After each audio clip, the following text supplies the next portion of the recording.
Welcome to KLEAN Radio, helping to navigate the journey of recovery by removing the stigma and offering a choice for a new life. With your host, Pat O'Brien. Radio and television personality, we know him from the World Series, a Super Bowl, NBA Finals, Final Four, U.S. Open, a legend. And distinguished clinical expert, Andrew Spanswick. Andrew Spanswick is with me, and there's a reason, because he knows everything and I don't. I'm Robert Shapiro. I'm Jack Osborne. You're listening to KLEAN Radio. I think you're pretty cool, Andrew. Thank you. I like your vibes. And listen, if I was getting loaded, I totally would come to your treatment center. KLEAN Radio is presented in part by Pure Simple Juice. Taste the best of what nature has to offer. PureSimpleJuice.com. Addiction is in your backyard. You can join the conversation right now. Andrew, I want to start tonight with a couple things. One is that I've noticed that, and Andrew and I took credit for Uber in Portland, so we might as well take credit for this. The fight for Uber. Yeah, we signed the petition. Thank you. It seems like mental health and addiction and more money for NIH is creeping into the political arena. I think we're finally seeing that it's unavoidable as a political issue, and not that I have any great faith in politicians fixing anything, because if you look through history, it seems to be the same issues every year. But at least we're actually having some serious discussions about it, and it is a huge financial problem for our country to deal with. One, just in terms of costs and lost work productivity and people dying, and the investment we've made as society in people that end up dying from this horrible problems of addiction and disease of addiction. And then secondarily, there are ways to work with people and getting to the point where people understand that there are effective treatments, even though it's sometimes met with periods of relapse. You're still going to have a benefit to society overall if we're caring and compassionate, both about addiction and mental health. We've been harping on the situation in New Hampshire. And New Hampshire, what? That's the one in England. I know. In New Hampshire for months, and now Hillary Clinton finally brought it up there. And I think it's kind of, and suddenly all these politicians have sons or daughters or relatives who died from some horrible disease. Well, I believe some of them. I think honestly that everybody knows somebody that's been affected by addiction. Sure. You know, it's like I said, it's like everybody has at least a gay cousin. You know, which is a good segue into tonight. But it's one of those things that people have often covered up, and we know that a lot of people who die from substance abuse are listed as accidents because of the shame related to addiction. So I think we're finally starting to, as a society, understand that, not only the direct effects of people dying, and there's the externality effects, the other effects of how addicts affect society, but instead of just concentrating on the crime and trying to morally punish people, we're now seeing that this is a systemic disease population, and that treating them and working with them not only helps them, but also helps the family system within those people and the societal system, and that everybody really wants relief and help with that. Everybody has a gay cousin and a drunk uncle, right? Let's get to our guest tonight by saying these words: shame, rejection, depression, anxiety, trauma, the internalization of cultural sex negativity, identity conflicts, confusion. These are the things that Buster Ross from Hazelden Betty Ford works with every day and actually counsels counselors. And Buster is in our studio and joins us now. Hey, Buster, how are you? I'm doing wonderful, and so happy to be here. Thanks for having me. We're happy that you're here. This is an entirely new, or is it new area of addiction for the LGBTQ community. Why is it different for that group? Well, so a lot don't say how much time do we have, because we have a lot of time. Exactly, and I really want to just enjoy our conversation tonight, realizing that there's no way we'll get through the great majority of one of those things one of those hot button things you mentioned. But what is happening a lot today, I think, in recovery and addiction treatment for LGBTQ people has been happening for a while. And a lot of it is building on what's been established. So there are new things, but there's also a great amount of history to honor as well. So, it was in 1937 that the first gay man came to Dr. Bob, AA's history, and said, I'm afflicted by another addiction, far more stigmatized than alcoholism. I'm an alcoholic, but also I have this other addiction. And what he was talking about was being a homosexual addict, which was at the time the thought that we had about how same-sex relation and attraction was oriented as an addiction itself. So in 1937, AA was far ahead, 12-step recovery was far ahead of where the rest of the culture was in focusing on love, tolerance, and common connection, and the need to make room for everyone. So the third tradition, that the only requirement for membership in 12-step recovery is a desire to stop drinking, actually comes from this gay man who was seeking recovery. You know, and the LGBTQ, Q means questioning, by the way. Andrew, do you find this to be true, that there's a separateness of LGBT people and addicts, or are we all the same?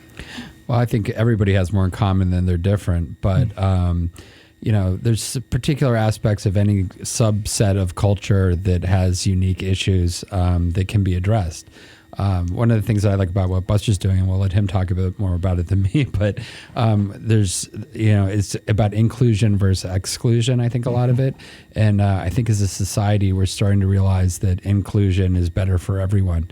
And even unique communities that have traditionally been separated are finding that it's better to work inclusively with the general population, because really, does numbers dictate what's right or wrong, the percentage of the population? Right. The truth of the matter is that all these things are expressions naturally of human nature, and we all have to live with all of them. So, whether you're in the minority or in the majority. Mm-hmm. And so the learning process is on both sides. And, I think a lot of this started with the multicultural movement, was sort of when I got exposed to it back when I was in high school.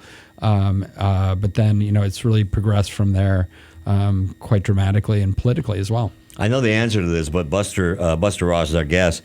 What treatment is different for the LGBTQ community? Right. So traditionally, how is it different? Traditionally, the greatest we've had for treatment has been segregative, meaning that if you're LGBT identified, you can go to a facility where you're only with other LGBT people. So community. So have a sense of safety. All the counselors are either LGBT identified or closely just work with LGBT people. And while that's where people have had to go to be able to focus on their issues and not be in a group changing the pronouns of their partners to cover, or be afraid if they feel safe with their roommate, and constantly translating what a counselor says to not be heterosexually assuming or heterosexist. Right? Sure. And what we're seeing is that, while that's needed, that level of care and support is needed, that it comes at a cost, because it carries the assumption that the only way to have that is to be separated. And what people need to do is they need to feel that support in the presence of those challenges.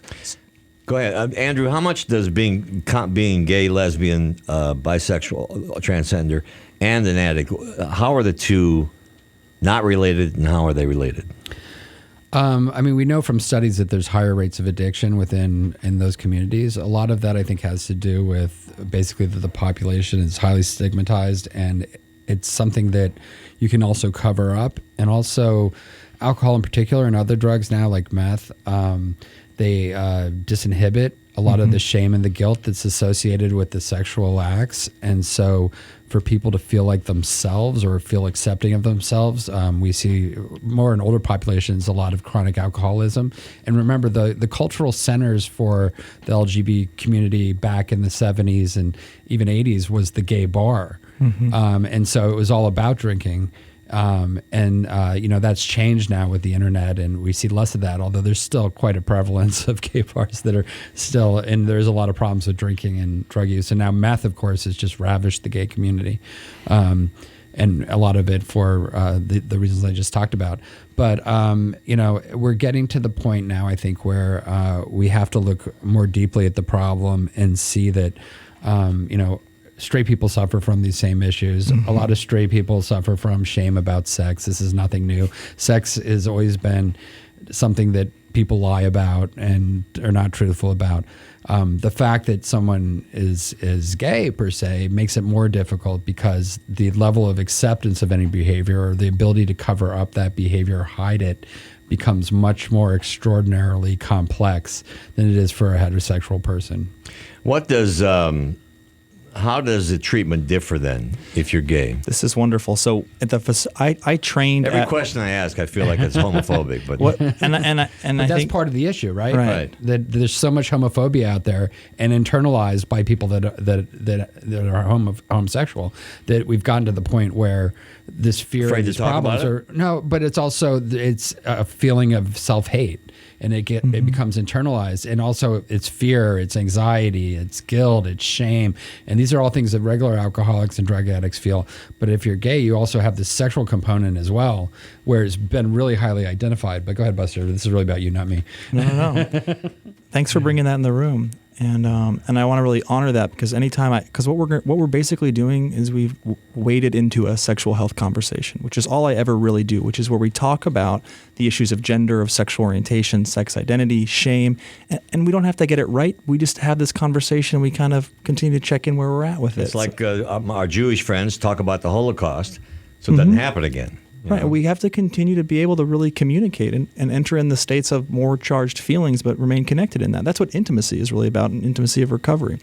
So I want to answer this question about what is different about treatment, but I was just struck by, you started telling the story about your experience with Harvey Milk, and I wanted to hear just a little bit more about your experience with that. Because you have experience in gay rights that from before I was even born, and I'm happy to sit here and talk as an expert on this, but I think we all have a shared experience. We've always lived. So my work is about helping people bridge what they already know so much about to this sense of, I don't really know about this topic we're talking about. I managed the news against Proposition 6 back in the 70s. And I told my boss it was a proposition that was about to be passed, that they could fire gay teachers. And I said to my boss, if they do this, they could fire gay firemen, gay policemen, that sort of thing. And Harvey and I weren't, close buddies, but I did go up there and I marched for them and got just tortured by the rest of America. I was working at CBS News at the time. But, you have to give guys like Harvey Milk, Bob Smith and those guys and Bill W. But Harvey Milk stuck his neck to the point of being murdered. Yeah. For this movement, and was very, I think what Harvey brought to the movement, and you can agree or disagree, but I think he brought a sense of perspective and intellectualness. It's also he's one of the major people that created the political arm of the gay rights movement. By being in San Francisco, he was able to get power. So and so another, you make me think of Barry L., who was an early member in 12-step recovery community. He wrote a book called Living Sober. It's this yellow book most people have seen. It's a great book, and was involved in the early days. I've stolen one of those out of a meeting. It's a really great problem. I know. It's a great book, and he was an openly gay man in recovery, and he's talked in various speaker tapes I've gotten to hear about what Bill Wilson's attitudes were like about the first gay AA meetings in 1949, and the attitudes of people in recovery were so much about, do what you must do. We're not in charge of your life, and it sounds like you need to do that to stay sober. Go to it. And so, this year I've gotten to go out and meet with Director Botticelli, the director of the White House Office of National Drug Control Policy, who is an openly gay man in recovery. I got to meet with him and share some of the experiences I've had that got me sober, and the experience of losing my best friend to a heroin overdose. Share about the things that might have changed or prevented that. And then on the anniversary of my friend's death, coincidentally, beautifully, an article appeared in the New York Times that he had written that was him talking openly about the issues of being both a gay man and a man in recovery. And so I think we're at a time in our country where we were with Harvey Milk that I wasn't alive for, but what I know of history was quite beautiful. But as a person in recovery, for me, it feels so much like we are creating this space to really completely intersect and see where we are. And I think our guest is Buster Ross. He and I have about the same amount of time in sobriety, which is a good amount of time. Mm-hmm. And we both had the same counselor, Chuck Rice, who was a god to me. And finally just took me aside and said, "You're going to die." And I think you need a counselor like that. We were talking in the other room. So when you send these, and you train counselors, right? Yes, I work with clients in our Oregon program at Hazelden Betty Ford Foundation, and then I also am tasked kind of traveling throughout our 11-state system, training counselors in LGBTQ integration. And when you send them out in the community, what are your charging orders? I mean, how delicate do you have to? Now, here's another. How delicate do you have to be when you're dealing with the kind of shame that you grow up with being gay, right? If you do, and the crushing shame of being also an addict. Right. So, how do you put a bridge on how that? do you even quantify shame after you reach the critical mass of shame overload? I don't know. So, I think this is a good point to connect to what the model is like or in Oregon that's now spreading throughout our system, which is that we were doing a lot of these specific LGBT groups that would have questioning people or people who were unsure about their identity joining us. And all the stuff we were doing in those groups, it became clear, like, we have more heterosexual identified people in these groups than really makes sense because these issues are so connected. Sex, drug links, questions about gender and about identity. And what we started to see was that the clients in the LGBTQ program that I ran discharged atypically, like they tore out of treatment or left against advice, at a rate of half that of our non-LGBT patients. They discharged with higher staff approval ratings. They engaged in treatment for longer periods of time following recommendations. And we are getting help. Yeah, right? and because and sexual health education has been shown in drug and alcohol treatment to reduce relapse and help people complete programs, make it to the end of treatment, and really succeed. So we started extending that just from our group, that all of our patients in our program in Oregon, everybody, once a week, we do a sexual health and recovery group. And instead of saying this is for gay and lesbian, bi, trans people to understand, we explain the issues for everybody. And we actually have a dialogue where instead of saying you have to accept LGBT people, we say you have to treat everyone with dignity and respect here, which means if someone holds an attitude or a belief that is, I don't accept gay people, then we give them the space to have their attitude or belief, but we still insist on practicing dignity and respect across all differences. So what that does, we look through the big book, we look through recovery literature, and we say, how does accepting someone, or at least giving them space and tolerance that I might not, how does that make it easier for me to stay sober, for my child that I'm here for my family that I'm here for, my employer, my friends, and myself? How does not passing this judgment and just stepping back in that and just focusing on what's common, how does that change things? And what happens when you give space to people who normally might not mix is pretty magical. I'm more impressed by what happens with straight people in our program and the changes in them than by LGBTQ people. It's a beautiful thing to see people love where they've been disconnected. Well, a lot of that, though, is that straight people have never had to really deal with these issues on those levels. And so, all of a sudden it makes them aware to them that they do actually have a lot of shame-based issues around sexuality, even heterosexuality. And then also hanging on to dogmas and belief systems that are about anger and hate and fear are not healthy.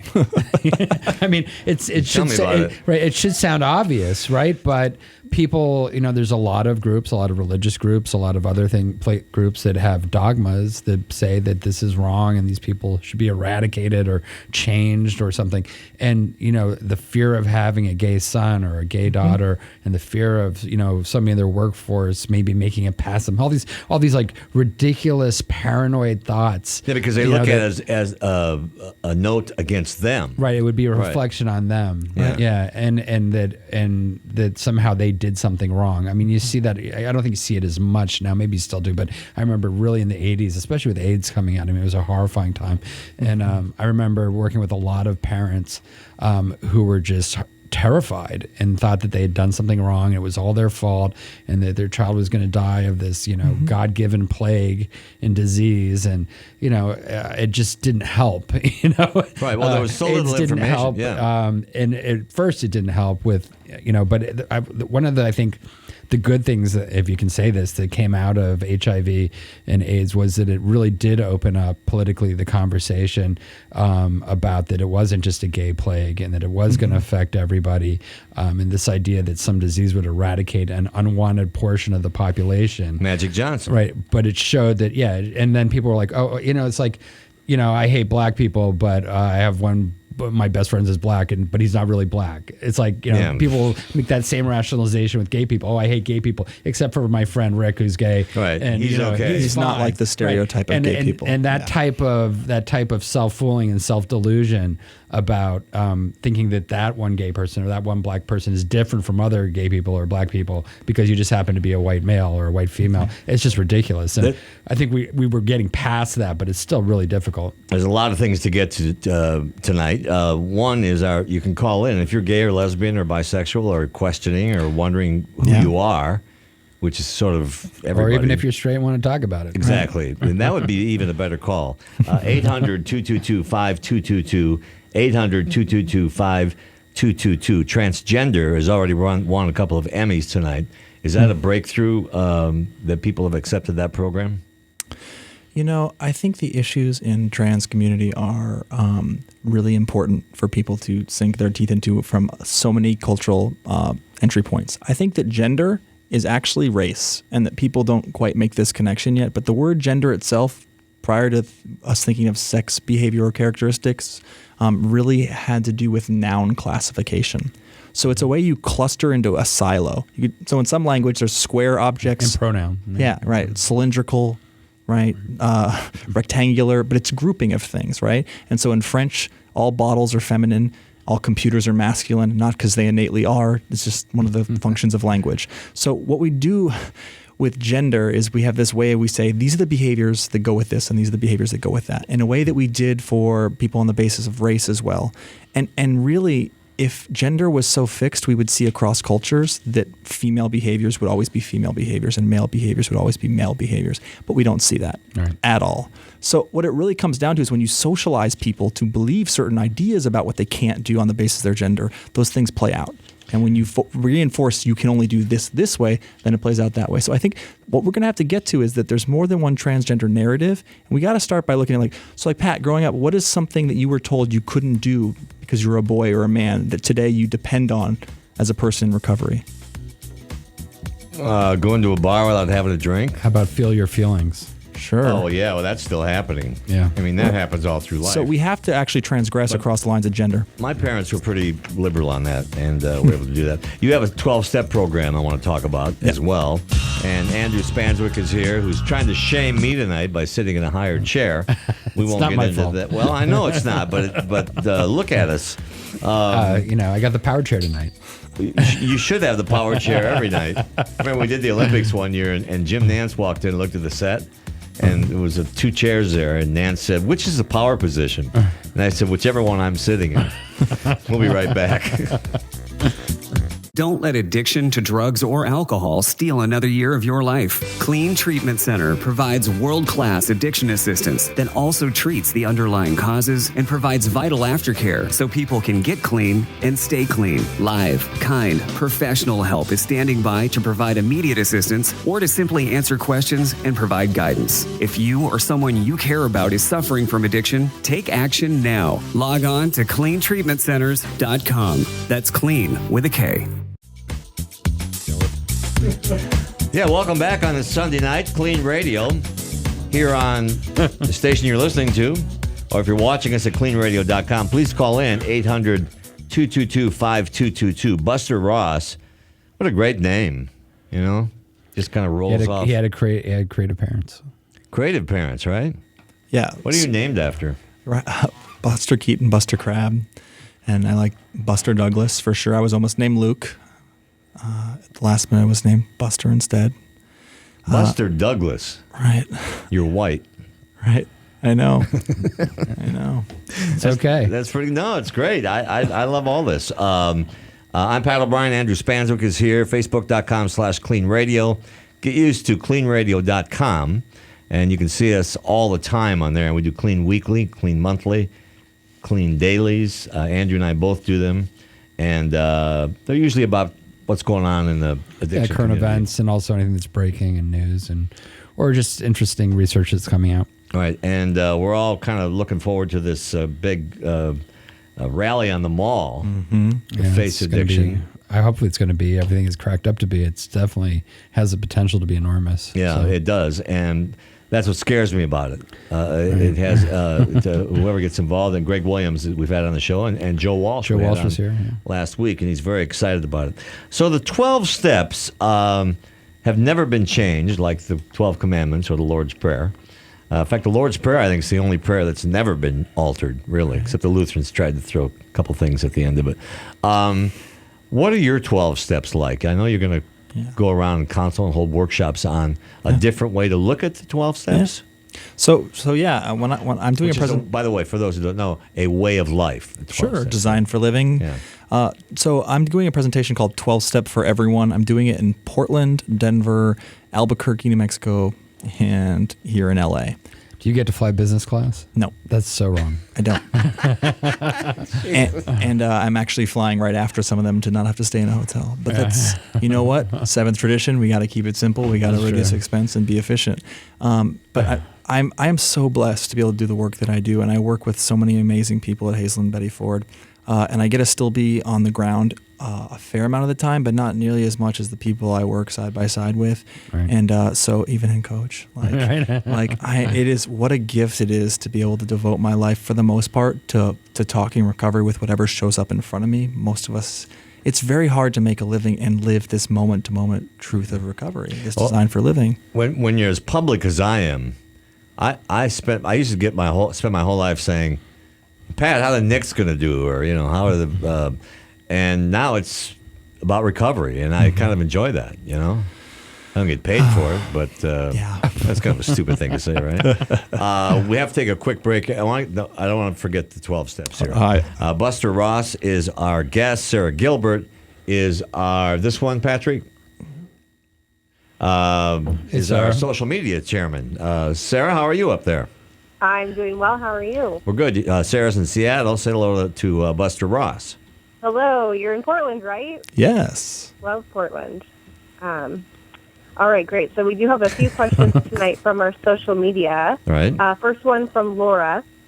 What is the biggest struggle you think faces homosexual young adults getting into recovery today?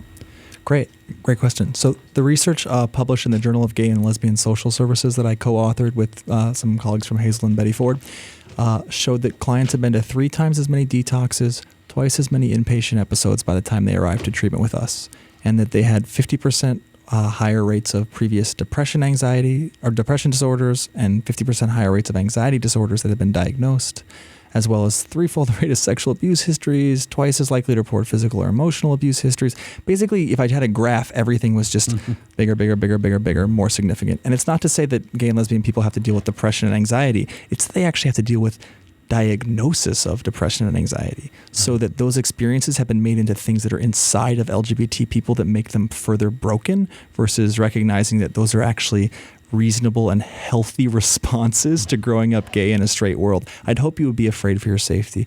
And I would hope that you would not just fully, I think depression can often come for gay and lesbian people, bi and trans, questioning people from this resistance always of fighting the narrative that there's something terribly wrong with me. Depression is the opposite of anger, and yet it's the same feeling. Internalization of anger over so long. Right. So, it's the anger and frustration of not feeling right or correct or accepted, and then you internalize that and become depressed. And so, and a lot of people don't really understand that process. They don't understand the correlation between anger and depression on the spectrum of emotion. And also that people will say this is clinical depression, and think that just because someone says something is clinical depression, that the circumstances, emotions, and relationships are no longer relevant to the feeling state of depression, which is not the case. What's the suicide rate, Andrew? I'm not sure the exact stat this year. Depends on the group we're looking at. And I also don't really trust the stats, because I think they're higher and they're correlated down, because most suicide is covered up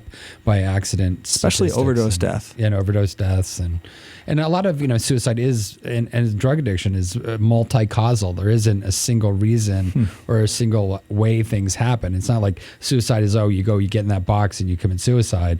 Suicide happens in many ways. People are suicidal by long-term behaviors. They're suicidal by shooting themselves in the head. They can commit suicide by doing what they normally do without caution. I think that people hit a point, though, in which they are exhausted of the resources to support themselves, and they feel really hopeless. And I think that when family systems abandon or reject or dismiss folks, that's the setup. And that's what LGBT youth face, is they face families who withdraw. And what we really need to recognize in helping the youth, getting back to this question, is the notion that it's those who are different are often actually really resilient, not that different. Just they have strength that is it's turned into a weakness for a young person. It's actually a strength, and so it's figuring out you how have to survive to the point where you can then make it a strength. And I think that's where the support systems and more understanding in society needs to come. And I've trained at our youth facility, and it's harder to talk about sex and gender with young people. It just takes more training and more knowledge. You have to find facilities and providers that are going to get it. Sarah, what else you got? That question was good. Yeah, good. Okay, do you want serious or fun? Both. Okay, we'll do fun, then we'll do serious. Heather wants to know, apart from anyone who has previously been on the show, if you could get anyone to be on, who would it be and why? Pope Francis. Excellent. Yeah, he's an interesting character lately. Yeah, Donald Trump, who would come on the show. I'd love to hear him talk about this, but sure. But Pope Francis, everybody would love to hear him talk about it. I don't know if I could live with it, but exactly. Pope Francis is an intriguing personality in our society right now because he is not afraid. Buster, I don't know what your religion is, but I follow him quite closely, as close as he can. But he does not mince words. Yeah, Can't wait till he speaks to Congress. I think he's trying to save the Catholic Church. I mean, after years of scandal. Yeah, but centuries of scandal. But he would be, right? Because he would have compassion, which is what a lot of people don't have. I think 12-Step Recovery Movement is about building upon all of these efforts from religious institutions to have the world be a positive container for life. And I think that the work we do in 12-Step Recovery directly bridges to what we're talking about. I mean, I grew up in a Catholic and a Jewish family, so I grew up with a mixture with a. You got the Angry Book and the Happier Sequel. And I had a family member also that was a practicing Buddhist for a long time. Who was from Japan, so I just had a big mishmash, and I see how those things show up intersectionally in 12-Step. Specifically in a way that they show up also 12-Step intersects all these therapy practices. Right. Well, religion is man-made, spirituality is God-made. Who would you like to have on, Andrew? There's some, I hate to pick anyone in particular. Well, pick one. I'd like to have Brian, the lead singer of Placebo. Andrew's a big Placebo fan. Or Marilyn Manson, maybe, huh? I don't think I want to talk to Marilyn Manson on this show. I talked to him on a different one. Sarah, we got to get going. Give us a rundown. Okay, so you can see us on Facebook.com/KLEAN Radio and then @KLEAN Radio on Twitter. Thanks, Sarah. Great job again. All right, thanks, guys. There she goes up in Seattle, Washington. So when you do these not new, but the revised 12 steps, how long does it take the LGBTQ crowd? It sounds awful, too. Oh, well, crowd's great. No, crowd's folks, good. crowd, people. Group. I'm so sensitive about all community that. Is anyway, actually the right like when you get to your fourth step, well, we all, I believe the first step's the most important, but the fourth step is a honest look at yourself. How long does that take in this process? Right. So I think that does it ever end? Yeah. Exactly. Right. So mine never did, by the way. It shouldn't. LGBT people, it's not a different process at 12 steps. So in the work I do in LGBTQ integration in our sites, we do this element of sexual health education, but the bigger thing is we train every counselor. Instead of having the gay counselor, send it to Buster. Buster will get this issue. He'll help you figure out your sex stuff. Or you're looking at some type of imagery online that you don't feel good about. Buster gets that. Or, you have some feeling about if you're gay or not. Buster can, instead of having the person in a facility that does that makes it some other issue, it's about empowering all the people that we work with to take that responsibility. This is such a problem with the therapeutic communities in general, is that counselors tend to come from a position of curing their own problem and using the skills that help them overcome their issue or even an issue they're still working on, and they project it onto the client. And there's so many different issues that counselors deal with. I think most counselors, unfortunately, don't have the skills to be able to separate their ego and self and skills from the person across the room from them, and learn how to really join in an appropriate way with the right set of boundaries, and also be able to listen. Just to be able to listen is so difficult to teach a counselor. And I think that this is the question they get is this normal? Is this healthy? And counselors don't know how to talk about what is healthy in terms of sex, love, relationship, and recovery. They know the lens of addiction, so they can talk about if this sex is addictive or love is addictive. And I'm very much opposed to the addiction model being extended to sex and love, so much as understanding more about trauma, understanding shame, and sex drug links. Because it's not about having to say, I can't control my behavior, that's why sex is a problem. It's more about these complex, multi-layered factors. See, I have some weird, I really believe that there are underlying psychiatric illnesses to most addictive processes. So, even with sex and love addiction, to me, it's really a compulsive disorder about sex aggravated by drug addiction. Or about an underlying anxiety disorder, or which is a compulsive, compulsively expressed anxiety disorder. So, and sex addiction, which a lot of heterosexual people just do not understand, is a horrible, horrible addiction, right? Oh, we're going to get very lost if we start. You have to have me back to talk about this topic because the history of talking about sex addiction actually comes from treating homosexuality as an addiction. Yeah. So I'm very careful when I talk about sex addiction to go, actually what we're talking about is sex drug links, or we're talking about a more complex problem with sex that can do with impulse and like impulse control and with compulsion. But I really want to look in a more nuanced way than we usually get into this thing, because the other way creates these cycles of shame and then relapse and then shame and then relapse. And so like sexual people health that were chronic masturbators we used to lock up in insane asylums. Well, and we believe that was the underlying disorder of all these addictions. So this is why we do sexual health education for everybody. This is the deal, though, is that we do it for everybody, not just the LGBT clients or the sex addicts. What we do is we give everyone sexual health and recovery education. And all that is we teach them the basic principles that guide if something is more healthy or less healthy, so that rather than just being like, it's not good because it's this type of behavior or I feel shame, they know how to talk about it to go, this could help my recovery or this could hurt my recovery. When you get to step 6, which is all about letting go, it seems to me that's almost as important as taking a fearless look at yourself. So let go of the shame, the guilt, all that, right? Yeah. So that's a good segue to talking this thing on 12-step that I'm doing. I'm presenting this workshop looking at 12-step recovery through the historical literature that exists. Because when people criticize 12-step AA, these articles that have been coming out more and more, people are doing such a mediocre job of the criticism. As someone who is critical of everything, I wish that people were going to say this isn't right this way or that they would actually come correct with the evidence that they bring, because they're doing a terrible job. And the bigger thing, though, is that the ways in which we can critique AA has adapted, 12-step has adapted and grown. And so if people would look at the tradition and history and understand it better, they wouldn't go, you should be doing CBT or you should be doing DBT or motivational interviewing or narrative therapy. You would go, wow, all of those things are present in 12-step recovery if you look more closely at where they've evolved from and you understand those practices. What you would know is that the thing has been always more effective than what kind of therapy you're using is the therapeutic alliance and the quality of the relationship. So this presentation I'm doing is looking at the 12 steps really as how they tie to the 4th step, and how any human being on earth can do a 4th step. Again, it doesn't matter what culture you come from. 4th step being taking a fearless look. An inventory, which is going to be comprised of resentment, which comes from Latin sentire, to feel. So looking at old feelings we continually re-experience across all of our relationships, so old emotional stuff. It's going to be a fear inventory, the anxieties that plague us, that drive us to kind of have to check out with compulsion or to run from discomfort. And then we're going to look at our sex. So sex is already included. Fear and resentment are already included. The 12 steps already have a frame. And so at Hazelden, Betty Ford, we read pages 69 to 71 of the 1935 version of like the Alcoholics Anonymous Big Book, because it has so much good stuff to talk about already. We don't need a lot more than that. And what it doesn't say is wait a year to date or have sex. It says how to approach relationships in recovery, which is what people need but haven't gotten. There's so many blocks to what you're talking about.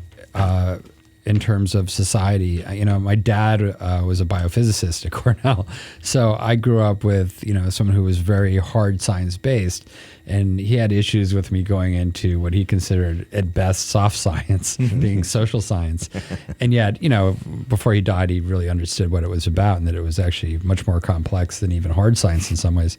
But one of the issues that we have with society politically and in terms of accepting even the concept of therapy or the concept of dealing with these issues is we still have this Calvinistic sort of base belief that that's really the responsibility of the individual, and that counselors and therapy is like some sort of bizarre luxury that people don't really deserve.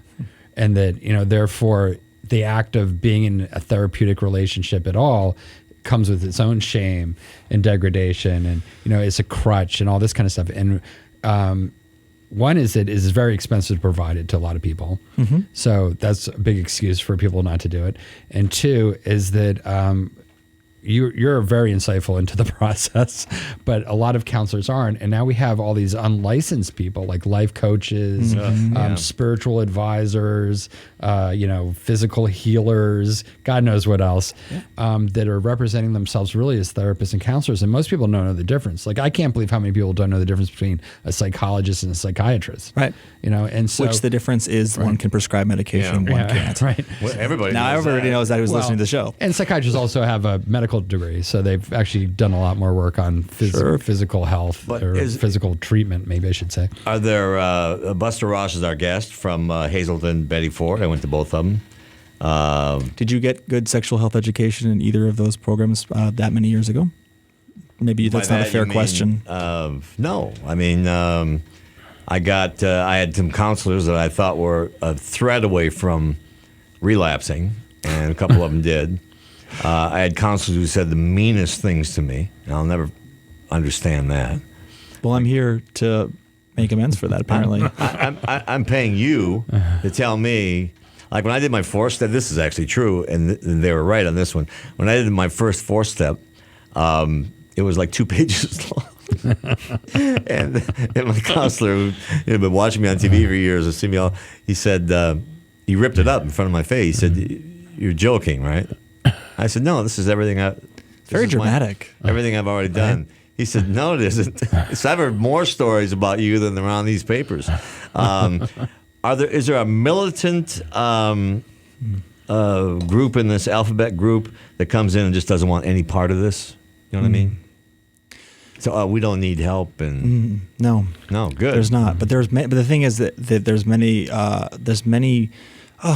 different perspectives and experiences, and this is what's so good about 12-step recovery, is that it honors that every single person's story matters. And instead of just saying addiction is simply a diagnosis, that something happens, you use enough drugs, have enough stress, you become addicted, it goes, the story matters because it's also your way back out. Your way in is your way out, and they're not totally separate. And in that way, when we assume the stories of an LGBTQ person are the same, they're really not. And so my specialty is that people come from all over the country, all over the world, and they'll say, here's my behavior. Am I gay? Am I straight? Am I bisexual? Is this my trauma? Is this my meth use, my alcohol use? It's a great question. I shouldn't give away the answer on the radio because this keeps the program running. But honestly, I'm a sex therapist. I'm a drug and alcohol counselor. I'm a mental health therapist. So I have the trinity of those licensure certifications to answer the question. And the answer is, what would you like it to be? The answer? Yeah. What would you like it to be is the answer to the question. Well, that's the answer. They're all integrated. If you could choose, what would you like it to be? Like Alan Watts. This is it. It is this, a moment. You want to be gay? Okay, great. Do you not want to be gay? Then who's making you be gay? Right? You want to be able to have this behavior in your life, but not the consequences with this family member? Okay, who says you can't? Really just unpacking that what is the assumption that we can't be who we want to be in the world is often the sticking point for people around self-acceptance and sexuality. Pat O'Brien here, Andrew Spanswick, and Buster Ross. I used to speak, or I do speak a little bit over at the West Hollywood KLEAN Center. And to your credit, I think a lot of people that were very, very open about the 4-step and very open about letting go. And I spent 90 minutes each session, and they had specific questions. How did you let go of this? How did you let go of this? How did you confront this? And it was quite educational for me. So they're getting that over there, Yeah, I mean, Dr. Coe, yeah, who's a psychiatrist. But even, it's funny because there's so many conflicts about trying to define everything. And, right. And you talked a little about this earlier, that a lot of these things were defined from negative things throughout history. But that being said, there still is a need for us to be able to communicate. Sure. And so this ongoing debate about how to classify and talk about different types of dysfunctional behavior, and then how to treat them is an ongoing process. I mean, that's why the DSM is now at the 5, and it's got a long way to go. Right. And it's still 1,000 pages long. And what it makes me think immediately, right? So I designed and developed the behavioral addictions course for the Hazelden Betty Ford online graduate school we have. And I actually was just grading some comments today on impulse and compulsion earlier. Right.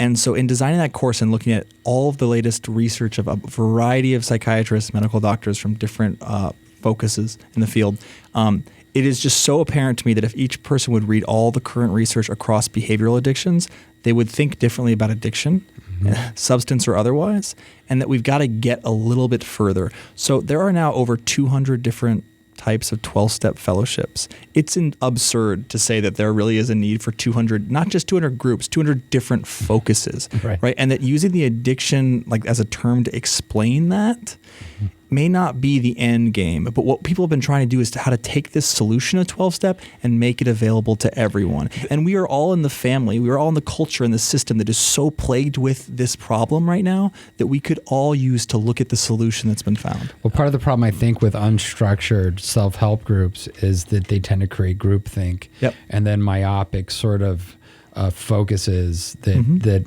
work for the people that are in it. And so you get self-selecting groups within AA that don't have room for other people. And some people get lucky and they find the group that matches them, but they're not all the same. And, I feel bad for people that don't live in cities like LA where there's 165 groups a day or whatever it is.